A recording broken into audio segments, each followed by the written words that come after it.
So Black Friday and Thanksgiving are now behind us. Hopefully you guys had an amazing holiday, but now Christmas is coming up. And for the entire month of December, I'm bringing you guys a setup wars every single Monday, okay? Just December, just December. Don't get too excited, okay? But yeah, we have a ton of really cool theme setups for this episode, so sit back and relax.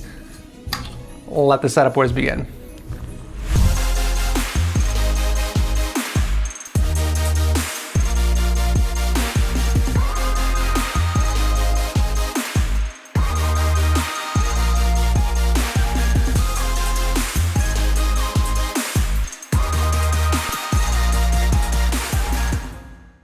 All right, time to surprise my wifey for her birthday.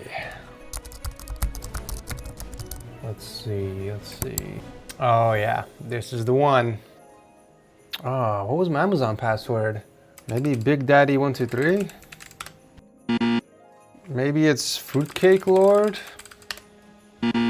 Oh my God, what is it? Oh no, it just sold out.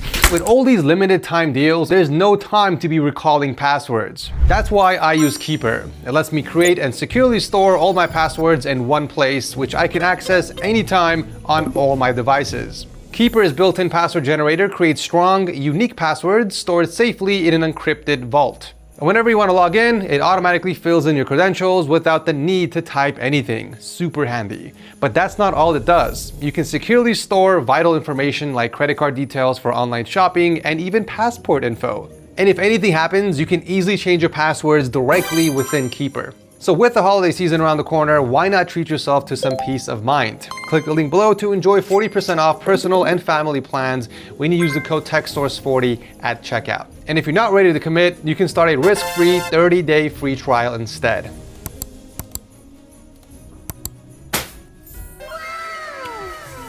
All right, kicking off the episode is Daniel with his nostalgia-inducing Nintendo-themed setup. He's an Android developer from Cali who over the course of 2 years transformed his space into a colorful tribute to his favorite childhood games. As he says, he wanted to capture the essence of wonder of a new game, the nostalgia of the past, and the joy of an arcade. Poetic, that's for sure. As soon as you enter the room, bam! You're greeted with massive murals and collectibles of all things Nintendo and some other games, with Daniel's and his wife's setup on either side. We got Mario, Zelda, Pokemon, Sonic, even Animal Crossing and Hello Kitty, and the list goes on. I love the dedication here. Daniel's setup features 2 displays mounted to the wall. We got a massive 49-inch Samsung Odyssey as the primary and a 50-inch Samsung TV as an overhead. I love the Kame House wallpaper, by the way. He mentioned that he's looking to replace the TV with something that can be lowered and easier to view. Usually it would come down to what you plan to use it for and what your budget is, right? Like, will it be used for gaming or just watching content?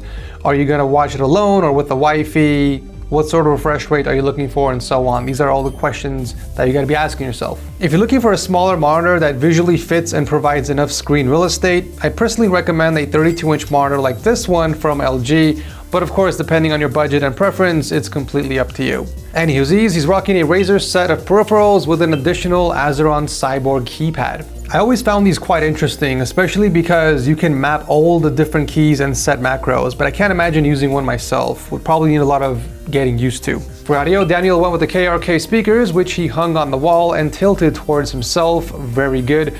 And he has a Blue Yeti microphone, which he can tuck behind the monitor when it's not in use. Whenever it's time to game, he slaps on the SteelSeries Arctis Nova Pros, which are most likely in one of the Alex drawers, as I can't really see them anywhere in the setup, nor underneath the desk. Talking about underneath the desk, the cable management is acceptable. However, I do think you could have taken a bit more time to tie them down properly so that they weren't dangling that much. The cables behind the monitors look fine, but down here it just kind of feels like all you wanted them to do is not touch the ground. Also, that end of the RGB strip that's spiraling looks a little odd because of the extra slack. I would have liked to see a better solution to this, like attaching it to the desk, for example. Going over to PC, it's a Rainbow Beast that looks like a tribute to Invincible Mario. It's packing an i7 13700KF and an MSI RTX 4080. Obviously, it's not my choice of colors, but hey, it works quite well with your overall setup and the Devoom Ditto that you have in there as well. Pretty cool touch. We unfortunately don't have any specs and details of the wifey setup. However, it does look like it has a similar vibe with mostly Pokemon decor and also a Devoom Ditto inside the PC. You guys have put together a lovely getaway, and I love all the little custom touches besides the murals like the Kirby neon sign and the Gobi curtain lights on the ceiling. You do mention that you're moving, so I'm excited to see what you have in store for our eyeballs in the future.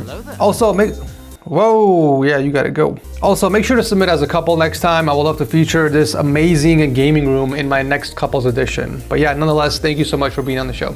Next up is Samurai Jack from Australia with his gorgeous wooden and dark theme setup. You know, we've seen the whole wood accent panels combined with warm lighting time and time again, but I gotta say, this one is one of the more unique ones that I've seen on the show. So he built this for gaming and his university work, as he's currently an architecture student while earning on the side as a barista. He actually has a whole coffee making setup with a grinder and a machine, so you know this man is making some killer coffee. Coming back to the main setup though, my eyes are thanking you for this perfectly symmetrical, gorgeous execution. Mamma mia! The desk, the riser, and the shelving are all custom made from the same wood and are supported by black coated metal tubing, while all of it is being offset by black and walnut custom slate panels. Lovely, lovely stuff. Compared to many setups on the show, Jack kept it to a single display, albeit a 42-inch LG TV, and for peripherals he built himself a custom Tofu 60 keyboard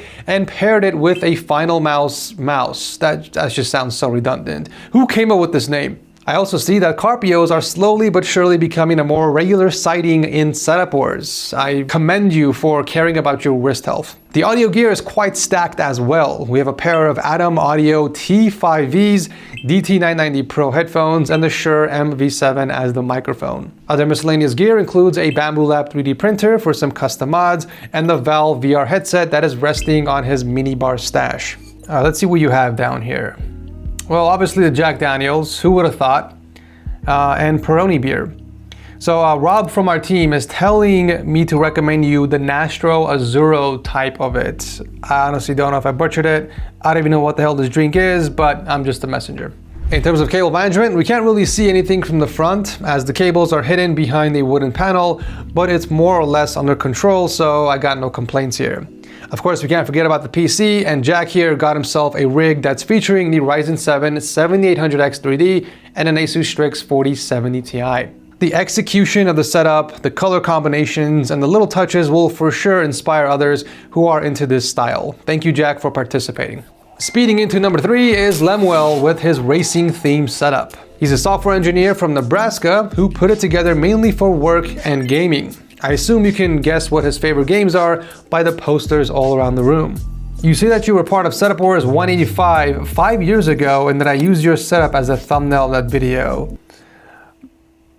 That setup belongs to Simon, by the way. He was 17 years old back then. So unless you changed your name and you somehow aged by almost 20 years within the past half decade, then you probably got the wrong number.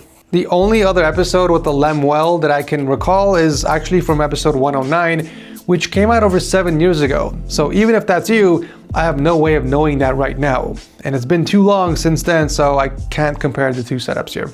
Anyhow, in today's setup, we've got quad monitors, all mounted to the wall, a 40-inch MSI monitor as the main, a 34-inch Samsung as an overhead, and two 27-inch displays on each side in vertical mode.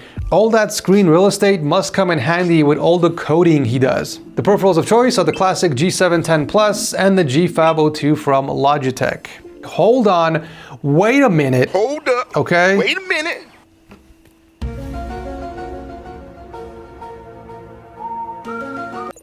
Okay, yeah, this is the exact same pair from episode 109, my guy. So it was you. I don't know how you managed to mix up 109 with 185, but yeah, I mean, pretty cool to see that you kept the same keyboard and the mouse all these years and in such good shape as well. Although you can see that they're a bit worn out. That could be the lighting though, I'm not sure. But hey, contouring it all is our gorgeous Cyber TS mousepad in black. Excellent choice. The speakers are from PreSonus. We've got a pair of studio monitors on the desk, while the sub is underneath it, also where his Sony headphones are. While we're here, I can already say that the cable management looks great. Lemuel was able to keep everything flush to the desktop with the help of Zip-Toes. Zip-Toes? What is this? Zip ties is what I meant to say, attaching all the necessary cables to a couple of power strips, running them across the metal frame and through some channels and cable sleeves. Some of the cables going up are routed behind the 3D panels towards his monitors, while the rest go into his PC. It's powered by a Ryzen 7 7800X 3D processor, a Gigabyte 4070 Ti Super, 128 gigs of RAM, what the freaking hell did I just read, and 20 freaking terabytes of storage. Okay, I have no clue what's going on here. Who needs 128 gigs of RAM? I know I'm repeating myself here, but even after 7 years, it's crazy to see that you still use the same peripherals. But hey, very well executed setup overall. Thank you for being on the show, Lemuel. Manuel? Not even 4 months have passed and Matt is already back again with a brand new submission. And for one reason and one reason only, I have to assume he is here to take the seal. So let's see what you got this time, Matt. If you guys remember, Matt, or Sir Muffins, was featured in episode 347 Supporters Edition with his very unique office-themed setup. Even though it's not been that long, he's resubmitted with quite a few big changes. I mean, sure, in terms of gear, we have the same monitors, the same peripherals, audio setup, even the same desktop. However, now we see a much different holiday theme going, with the cherry on top being the speakers wrapped like gifts. If you're thinking, is that it? Well, then I'll tell you, you have a lot to learn, young Padawan. If you look closely, there are a bunch of new custom mods all around that tell their own story. Let's start with the new desk legs. Now, if you guys watched the previous episode, then you'll know that Matt is a former beekeeper. And while we did see some elements from nature in his previous submission, this one completely embraces his profession. He assembled beehives with the pieces you see here around 4 years ago, which housed actual bee swarms for multiple years, and were then used by one of his friends. Since the friend retired from beekeeping, Matt reclaimed the beehives in the condition you see in this photo and went on this very, I would say, creative project with his wifey to fully clean them, paint them, add some moss, fake plants, white marble sticky tiles, which eventually gave these pieces a stony, mossy look mixed with modern design. And in my opinion, they turned out wonderfully. Matt repurposed some of the beekeeping gear as well, for example these bee feeders and smokers, which he now uses as plant holders instead of regular pots. Other than that, we have a new PC riser that he made of koa wood, which is endemic to Hawaii, and he sanded it down to perfection with a heavy machine sander. He then went on to attach golden legs and aluminum bars to it, connecting them with a middle rail that he had another pair of smaller bars. By the way, this rail can move forward and back, while the smaller bars can slide and twist, giving him the option of attaching his phone and Stream Deck and moving them around freely. The same mod was done with his monitor riser, meaning he can always switch the position of his phone charger and Stream Deck whenever he wants. The PC is rocking the same specs as last time, however Matt painted the GPU to match the white color scheme, and he added the same moss and marble decor to it, like he did with the beehive desk legs. Wow, just wow. I'll be completely honest with you, Matt. When you first submitted your setup, I felt like there was just too much going on. Even though it was kind of all sticking to the same theme, I just felt like maybe you were trying too hard. And none of the stuff really came together as one. It was still an amazing setup, don't get me wrong, but now the amount of creativity, the custom work, and the ideas that you made into reality, bringing your personality and your hobbies to shine, combined with functionality and your whole story, it touched my heart. It really did. I can truly just see your personality shine from this setup, and that's really what setups are about, right? It's kind of like an extension of yourself, and I think you absolutely nailed this setup, my guy. So with that said, I'm more than happy to award you the 71st seal of approval. I think everyone watching this video can agree that you definitely deserve it, my guy. So yeah, find me on Discord. I know you're in the supporter chat all the time. We'll send you out that beautiful, beautiful clean plaque and a fresh TechSource mouse pad. Congratulations. And I'm actually excited to see the wifey submit her bee-themed setup as well, as soon as that's done. But yeah, thanks for submitting. Thanks for coming on the show, and congrats again. Last but certainly not least is Subhunker and his Madara themed setup. My man has a whole neon sign with one of the hardest quotes ever and a Madara mural right behind the setup. Just for future reference, man, that sign has one L too many. Sorry.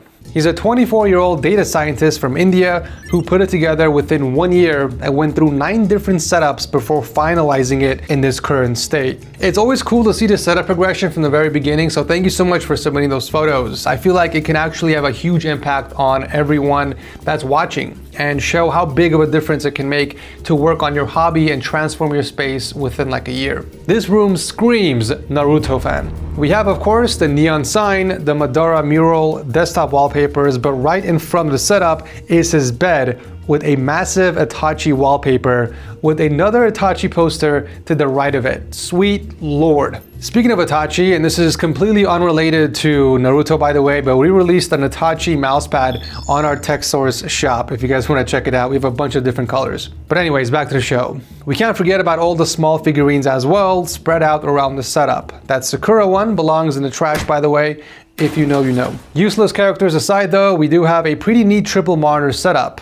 Shabankar is rocking a 32-inch LG Ultra Gear as his main and two 27-inch monitors from MSI and Gigabyte on either side as secondaries. For peripherals, he went with the Razer DeathAdder V3 Pro mouse and a HyperX 10 keyless keyboard. That mousepad looks very sad though. It definitely needs some cleaning, but honestly, I just recommend to get a brand new one altogether. You know, we've actually got a few really cool Japanese themed pads on our store, which will look really nice in your setup, but the jolly season is upon us, so reach out to me on Discord and I'll hook one up for free. Just like the keyboard, the audio gear is also from HyperX, the Quadcast S microphone paired with the Cloud 2s, which are hanging underneath the desk. You could argue that he went the easy route for the cable management, which in a way is true. However, building an extra compartment that doesn't get in the way and hides your cables is quite smart. I can't imagine though that adding new devices or replacing them must be very tedious with all those cables shoved in there. It's not the best solution, but certainly looks good from the front, I'll give you that. Onto the PC, powering it all. It's built inside the O11 Dynamic Evo, featuring an i7-12700K and an ROG Strix 3070 Ti. It does look a little dusty from the inside, so I hope you're planning on a deep cleaning session with it soon. In fact, there's a neat handheld cordless vacuum cleaner that I've been using recently that also doubles as a blower. If anyone wants to check it out, I'll drop a link to it below. You know, with a few minor tweaks, especially in the cable management side of things, this setup can definitely ascend to the next level. It's already impressive how you came all this way in only a year, even implementing voice-controlled RGB lighting and custom wallpapers for the whole room. Alexa, change all lights color to purple. Okay. Thank you, Shabankar, for coming on the show, and I apologize if I butchered your name. And that's all the theme setups I got for you today. If you guys are excited about Setup Wars coming back on every Monday, do let me know by smacking that like, and let me know in the comment section which of these setups was your favorite. Happy Christmas, Merry New Year's, and I will see you very soon in the next one.